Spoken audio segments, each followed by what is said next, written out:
doing? Justin here. With me today is acoustic fingerstyle master David Mead, and we're just going to be having a bit of a chat now about transcribing. Being that one of David's good friend, Martin Taylor, when I interviewed him, he said he didn't do any transcribing, which kind of floored me. He was the first guy that had ever told me that he didn't transcribe. So, David, have you been a transcriber? Have you done any? No. Okay, interview over. I'm going home. No. Okay. No, I'm loads and loads of stuff. I was one of the gang who was there slowing records down. In fact, I even did it the other way round sometimes, because I sped stuff up so I could hear what Jaco Pastorius was doing on bass, because he brings it up into the treble clef. That's an interesting one. I never did that. But it's much too fast. Well, yeah, I suppose, yeah. Donna Lee at that, speed it up a bit. But no, I did, back in the old days, before there were things like computers and things like that, I actually used a pitch shifter, a Boss pitch shifter, to drop the speed on a tape recorder from 7.5 IPS to 3 3/4, right, and then bring it back up to pitch, up an octave with an octavider. Wow! Just to hear it at the correct pitch. And then I used to do that for students too sometimes when I was teaching. Quite intense. Yeah, it is. It's very time consuming, wow. But then it allowed them to hear stuff slowed down but at the same pitch, so they could hear what the transcription was actually doing. And because somebody asked me once, it's really, I mean, it sounds like a very naive question, but it must be on so many people's minds. They say, what's actually happening when a guitarist plays fast? Is he just speeding up stuff he knows, or would play slowly, or is he putting extra stuff in? You know, so that's you an can interesting go, question. let's see. Yeah. Let's actually do it and see what's happening, And that's when you find it's all smoke and mirrors, Once you slow it down, you think, he's not really doing that. or you get a shock like Steve Vai or some of those things where they really are doing it. I found a couple of what's it called? There's a song on the Flexible album where it just everything stops and he does this terrifying, really incredibly fast lick on a Strat into a Marshall before he even, I think, discovered effects boxes, and it's incredibly clean and precise, even slowed down. That is a really great album. Yeah, it is. It's quite astonishing. Yeah. One of the first things I transcribed for somebody else was Call It Sleep. That's got a beautiful, all of that funny tremolo stuff. Yeah, as well. because you're sort of going up one string, sort of thing, and it's great stuff. I did a lesson the other day on with a guy on Honky Tonk Woman, and he could play it, but it didn't sound anything like the record, and he was trying to figure out what it was, and I slowed it down to half speed, and you can suddenly hear a lot clearer which are the short notes and which are the ones slid into the notes and which are the ones that he might have dragged off or are a bit muted or whatever, and I found that the half speed thing helped a lot with that articulation. Is that something you kind of found as well? Yeah. Not just the notes. Even vibrato, other stuff. Vibrato, things like that, you can hear that really wide vibrato going on much, much clearer. And you can say to somebody, if you're teaching them, just play it at that speed. Just see how far you have to move the string to get that kind of, what do you call it, that scale, of movement. And I went to a seminar with that Steve Vai was doing. And he's got this weird idea of tremolo where he draws the figure O. You can see him do it in videos. He does that on the fretboard. I don't know whether that's coming across. And once you know that, you can say, well, try it that way, and it uncannily begins to sound like him, and things like that. Although I've got a great Steve Vai story. Do you want to? Okay, let's have a Steve Vai story. This is really great. I was interviewing Steve once, and I took one of my guitars up because I knew we were going to be talking technical stuff. But Steve was over here doing promo, and I figured, rightly as it turns out, he wouldn't have a guitar with him.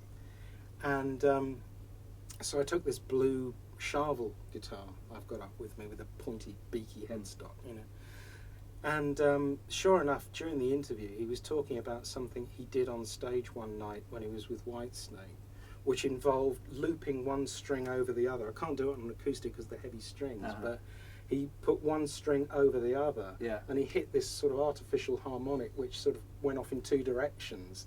And he said, "Get me a guitar, I'll show you," sort of thing.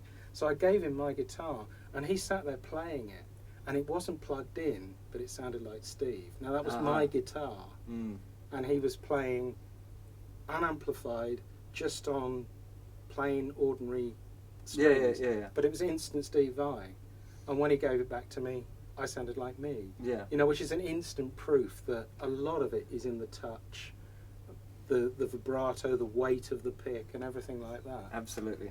In fact, sometimes I tell that story and say I lent my guitar to Steve Vai once and he still didn't sound like me.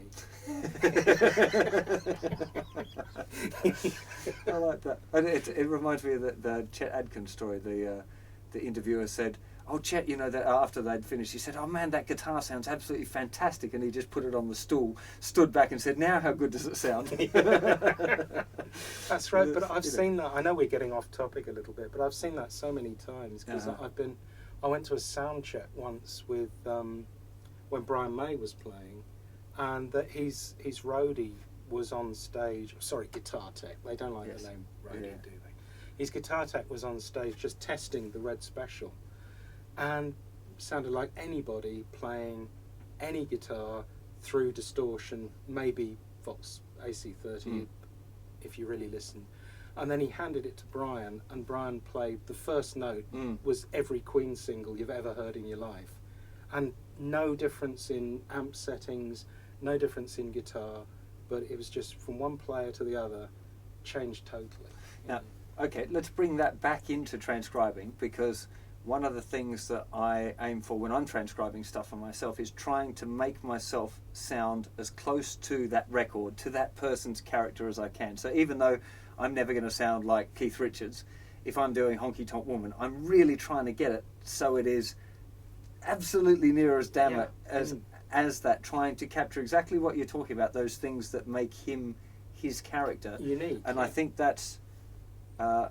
my guess is that that's what transcribing does, is gives you the chance to steal all of these little bits off different people into your own pot, into your own soup, so you get your own flavour. Is that? Yeah, it's absolutely right. I mean, it gives you a chance to look at something really, almost like forensically.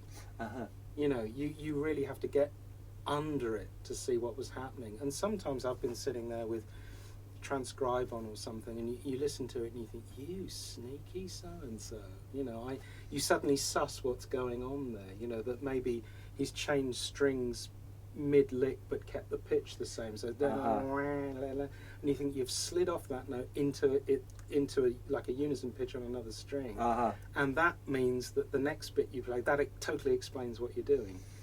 Absolutely. You know? And it's those little discoveries, as you say, about somebody's style, and it goes into the memory banks, it goes into the sort of data archive up here, and you can bring it out at some point and think, oh, that's clever, I'll nick that. You said you did some classical stuff.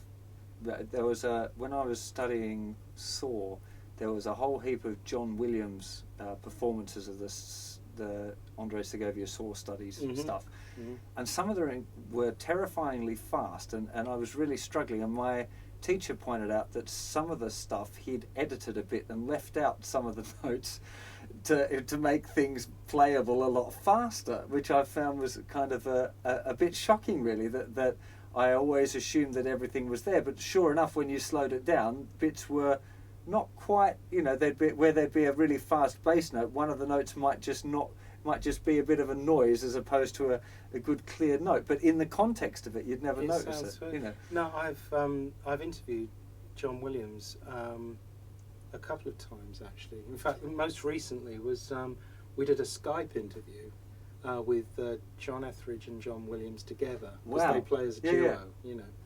And that was great fun, but I went round to John Williams' house, and it was great because after the interview had finished, I got like a private lesson from him, because we were talking about Baroque, and he just got a guitar off the wall and sat there saying, well, they used to do it this way, they used to do it this way, and things. Great guy. What an incredible... Really nice guy.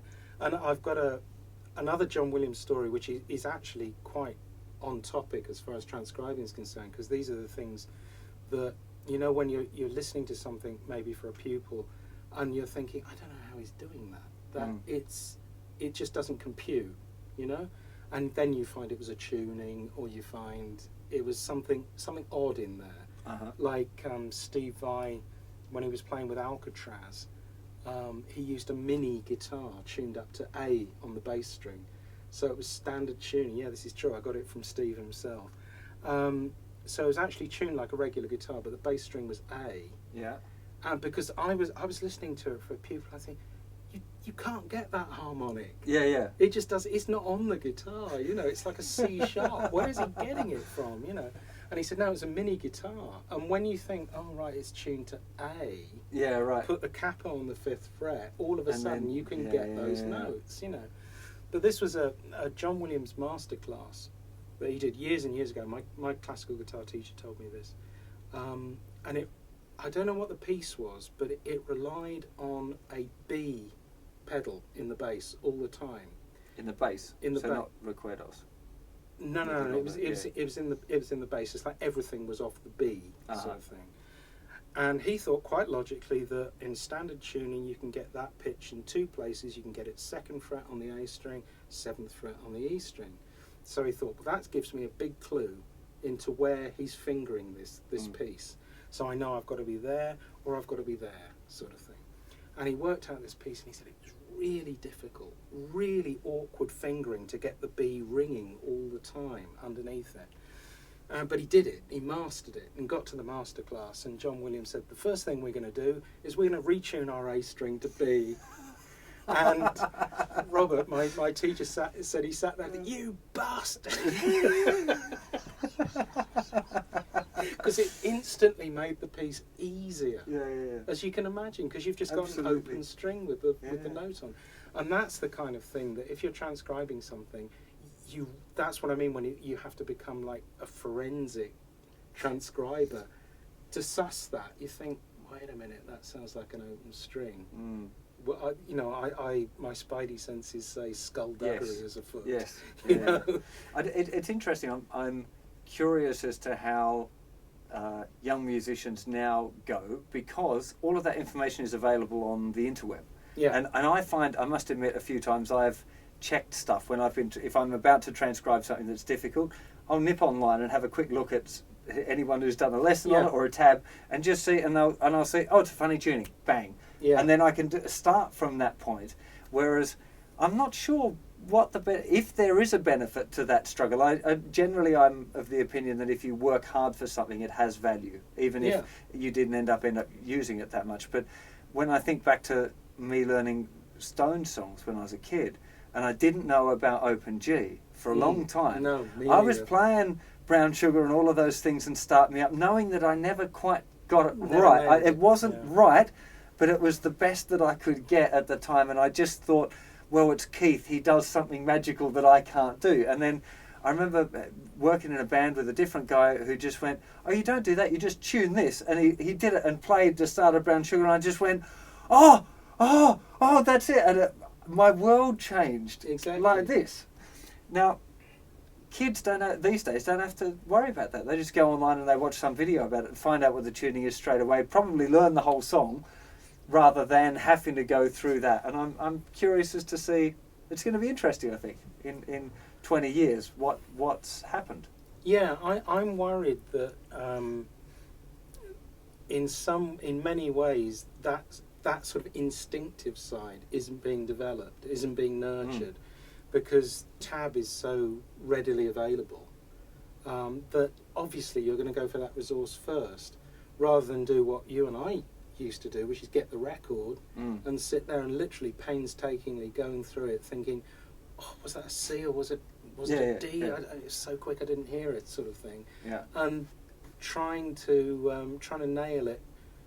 And we had to wait until he saw them play it in concert or something like that. And I remember actually being in the audience, watching somebody, I can't remember who it was now, where you're sort of waiting for him to play this one bit, and you're just hoping you could see where his hand was. Just for that one bit. Yes, that's right.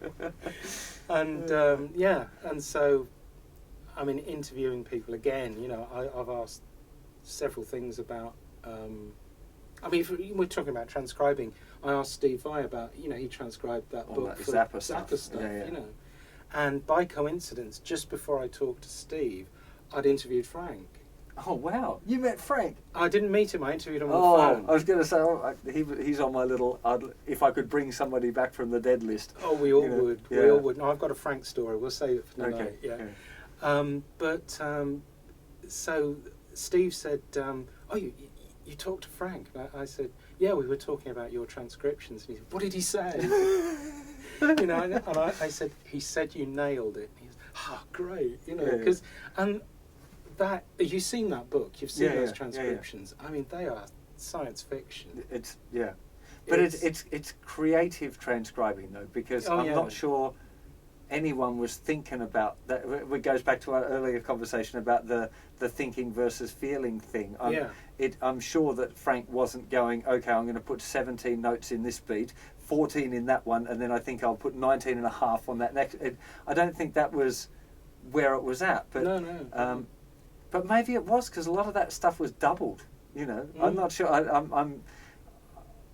I'll be honest. That music kind of confuses me a bit, because I get it and I enjoy listening to it, but I can't comprehend trying to perform it. Yeah, well, there was one bit of that interview with Zappa that I was talking about Steve and everything, and he mentioned the track "Dangerous Kitchen." Okay. Where afterwards, when the track had been recorded live, he got Steve to transcribe everything he sang and play it back on the guitar, and some of it was spoken, but Steve managed to get the pitch of the spoken words. Wow. And Frank said that at one point in the song he goes, and he said he nailed that too. He got the sort of thing on the neck. Yeah. And it's great, because I mean everything's got a pitch. Yeah. You've just got to be sensitive to that pitch, and so you could transcribe a thunderstorm. But it's just actually getting the pitch and the little nuances in there and everything. That's that Yankee Rose thing, isn't it? That the laughing. Yeah, exactly.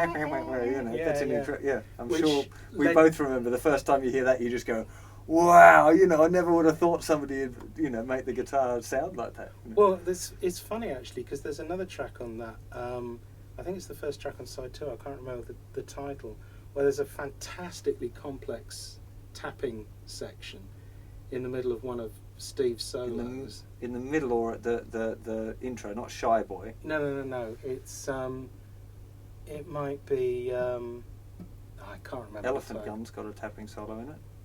Could be. It could be. I can't remember, but I remember hearing a bootleg, which obviously somebody gave me, of Steve playing that live, and he played it absolutely perfectly, but he cocked up the next bit. And that is a syndrome, you recognise that in yourself when you've practised and practised and practised something, because it's the difficult bit. You and go and screw up a bit immediately afterwards, because that's you going sort of, nailed it. And then you realise, I've got to do this next bit now. Absolutely. But no, he's master transcriber, but he says he loves maths, and so he said music, rhythm and things like that is just maths. And so it is. Sensing that there are 17 notes that you've got to split into a beat, so you put it into a triplet, and then you put a polyrhythm on one of the legs of the triplet is sort of natural to him, because he understands the maths of it. I'm not very good at maths, and so I have to kind of work it out. I sit there with a metronome and a pencil, sort of thing, and then write that down. And that's the only way I can do it. Yeah. Now, do you write dots or tab, or both? Both. At the same time, or do you write one and then do the other? I do it on the computer. I do it at the finale. Oh, okay? So you just, as you're transcribing, you go straight into the computer. Yeah. Wow. Because I can't read my own writing. If I write it out longhand, I go, what was I thinking? So I do everything. I write tab first, because I want to know where the note was played, and I don't find that notation gives me that enough information. And then if I need it for something, then I'll put it into, I use Sibelius, but whatever, and then start analysing stuff. But often it doesn't get further than my scrappy bits of paper with scribble on it. But that's an interesting one. Well, you do it for the magazine, and the script is that we need both standard notation and tab. Yeah. And when I was editor of Guitar Techniques, I used to say to the guys that basically we want these so accurate that only the fingerprints on the neck are different. You know, that's how accurate we want it, sort of thing. Yeah. But as I say, you introduce the quirk factor. You know, you get some guy, as we said earlier, that they just make life difficult for themselves by playing something in a really odd way, or with a really bizarre fingering, or something like that. Then you can't nail it because you do it the logical way. Yes.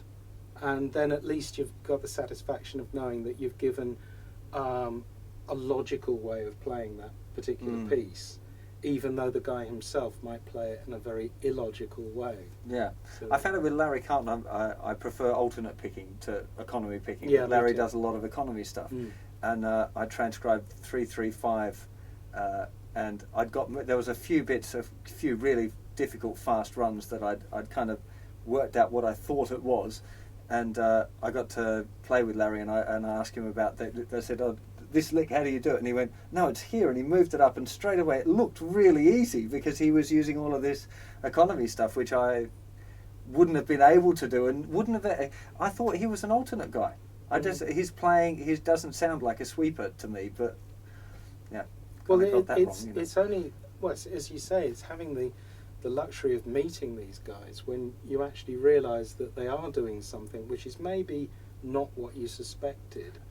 Because I interviewed Eddie Van Halen, and of course we get to his tremolo picking, where he holds the pick like that. Yeah. And it's a really soft pick, which is unusual for a rock soft player. pick. Yeah. And so he's got this sort of flutter of his hands like that. Yeah. But it worked. He can make it work. I can't do it. I can't do it like that. And there's no reason why I should, because it's his his thing. I'll tremolo pick my way, but he makes it work for him. Absolutely. So before we finish up, David, any tips, transcribing tips for people that are maybe slightly beyond beginner transcribers? I've got loads of food for them, but the guys that are starting to transcribe more challenging stuff, jazz solos and stuff. You need something that will slow it down. You really do. It's not cheating. I know loads of transcribers, some of whom have worked for the magazine, and we've all got something where you slow it down. I've only met 2 or 3 people who can do it in real time. One of them is Guthrie Govan. But Guthrie can do everything. Yeah, exactly. So anything that man can't do. No, I don't think so. Yeah. So you need something, and you need a good sense of pitch, because even when it's presented to you at half speed, you still need to get the pitches, and you still need to have the logic of thinking that, okay, the note's C, but is it the C there in standard tuning, C there, C there, C there, C there, or wherever. So you need to be a bit of a detective, but doing it, even if you make a complete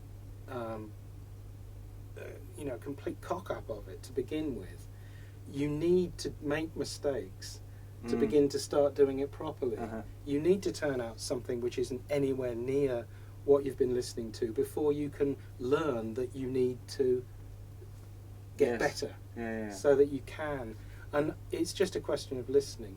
Chord solos, having done a lot of stuff with Martin Taylor, any hints on that? Because I found that in my transcribing work that I've done, that was definitely the toughest stuff I've done, is Wes and Joe Pass chord solos, and Martin Taylor chord solos. Actually, that I find that an incredibly time-consuming. There, you really do have to grow some ears to get some of those chords, because usually I find that I can get it, but with an approach that's split between logic. He's got 4 fingers. He's only got a certain amount of reach on the fingerboard. He doesn't use any odd techniques. He doesn't sort of put things like that in. And so if you think that bass note is definitely an A, so we're probably on the 5th fret, because I don't think that's an open string. Yeah, right. And then I can hear a 7th in there, so that's probably parallel. It's probably going to be the G on the D string. So you become a detective and you begin to work it out. And then when you maybe listen to the recording and you play the chord at the same time, you can tell whether it's a perfect fit. Yeah. It's like suddenly bringing a camera into focus. It suddenly works, and you think, right, nailed it, move on to the next one. But I know what you mean. I mean, some of that stuff I had a couple of, one in particular with a chord solo that there was this one chord that I just couldn't, I don't know why I couldn't get it. It just refused to come to my fingers at all. And I took it to a piano player friend of mine and said, hey mate, can you figure out what that chord is? Because I just can't get it. And he listened to it twice and he went, without even going to the piano, he went, it's just a diminished chord. And I went, what? And I just got it. And it wasn't the one I was expecting, right? So it wasn't one functioning as a flat 9 or whatever. It was just this weird, it wasn't in the right place. And because my brain had almost stopped me from going there, because it's not a diminished chord. If it was a diminished, it would be here. Yeah. You know, and it was a really interesting lesson that sometimes the brain can muck up the ear by thinking too much. Yeah, you know? yeah, that's right. It's a question of well, it becomes very much like Star Wars in the end. But when you get trust your instincts, you know, and that's what you've got to do. I've talked to so many people about turning off teacher. Mm-hmm. You turn off that voice in your ear saying, but that's not what, that shouldn't be there, that doesn't work, that's illogical, sort of thing. And you just say, no man, look, he's made it work. Yeah. It belongs there, you know, and that's what you have to do. Cool. That's the one. Okay, well, thank you very much, David. Thanks for coming along again. And as always. See you again very soon. Anyone that wants to check out more of David's stuff, it's at davidmead.net. And we will both see you sometime again very soon. Take care. Bye-bye. Okay.